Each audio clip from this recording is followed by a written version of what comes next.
Salam sejahtera Malaysia, denyut nadi suara rakyat bergema di channel ini. Terima kasih kerana bersama-sama dalam channel ini untuk mendapatkan berita terbaru.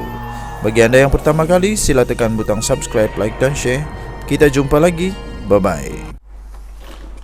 Salam sejahtera Malaysia, denyut nadi suara rakyat bergema di channel ini. Tuan-tuan dan puan-puan yang dihormati sekalian, selepas Tun Daim Zainuddin disiasat, bila lagi giliran Tun Mahathir? Wow.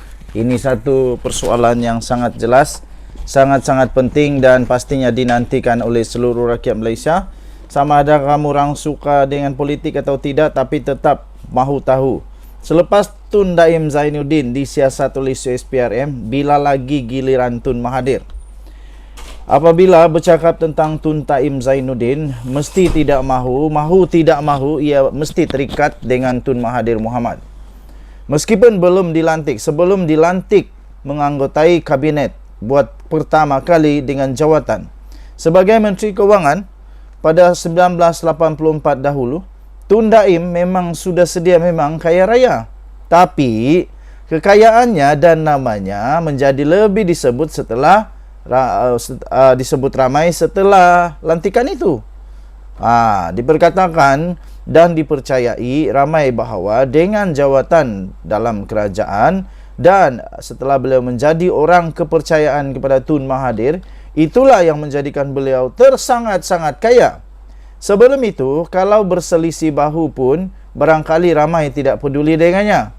Kemudian di samping berada di dalam kabinet dan dianggap pemain belakang tabir yang paling penting dalam banyak krisis dan kejayaan politik yang melibatkan Tun Mahathir, nama Tun Daim Zainuddin ini dengan bekas Perdana Menteri sebanyak 2 kali itu hampir tidak boleh dipisahkan lagi. Malah, berjayanya Tun Mahathir menjadi Perdana Menteri buat kali kedua pada tahun 2018 yang lalu itu juga tidak dapat dinafikan. Tidak dapat dinafikan adalah turut dalam pelbagai bantuan serta sokongan daripada Tun Daim.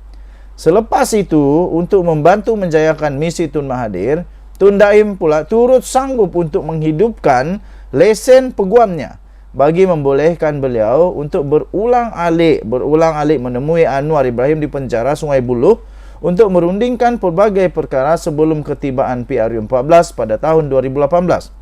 Sebab itu, apabila Tun Daim disiasat, sejumlah akaun bank yang terkait dengannya dibekukan. Dan terbaru, Menara Ilham, sebuah bangunan pencakar langit setinggi 60 tingkat di tengah-tengah kawasan segitiga emas Kuala Lumpur yang menjadi simbol kekayaan keluarga bekas Menteri Kewangan itu turut juga disita oleh SPRM. Pertanyaan yang spontan yang kedengaran ialah, bila lagi tiba giliran untuk Tun Mahathir pula disiasat?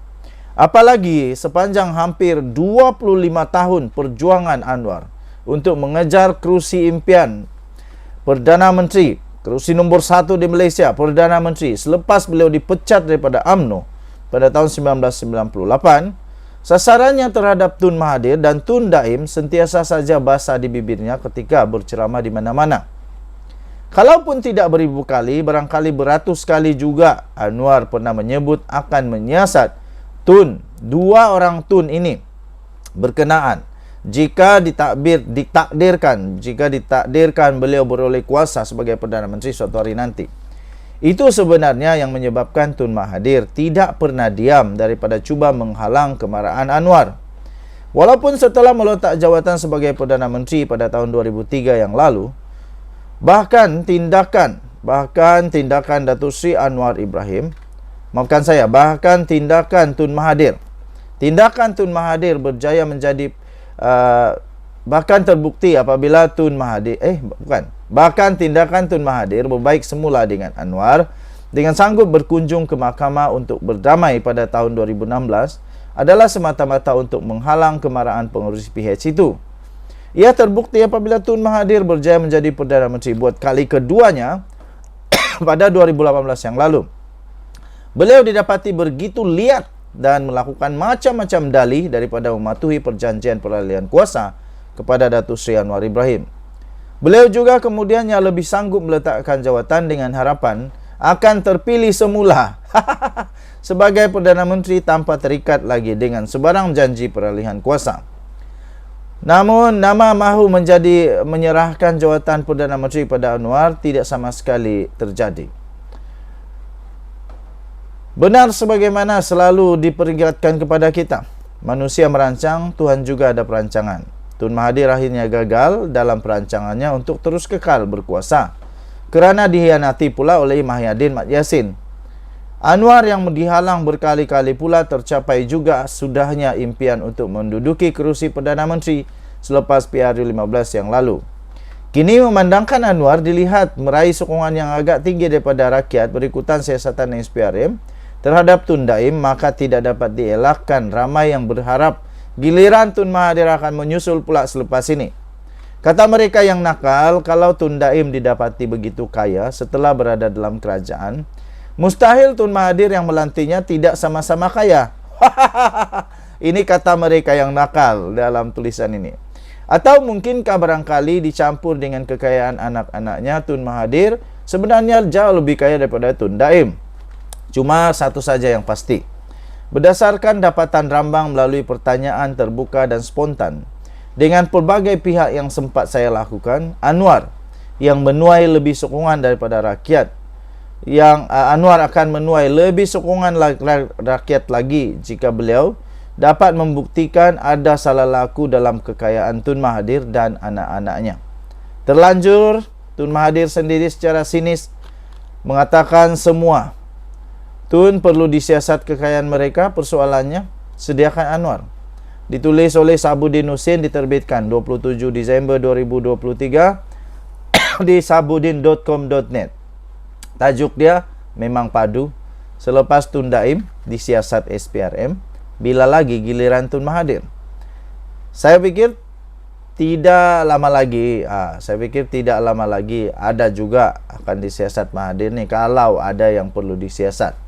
Ya, kalau ada yang perlu disiasat. Tapi kalau tiada yang perlu disiasat, tidak adalah yang perlu disiasat. Tapi kalau ada, jangan risau. Jangan risau kerana kerana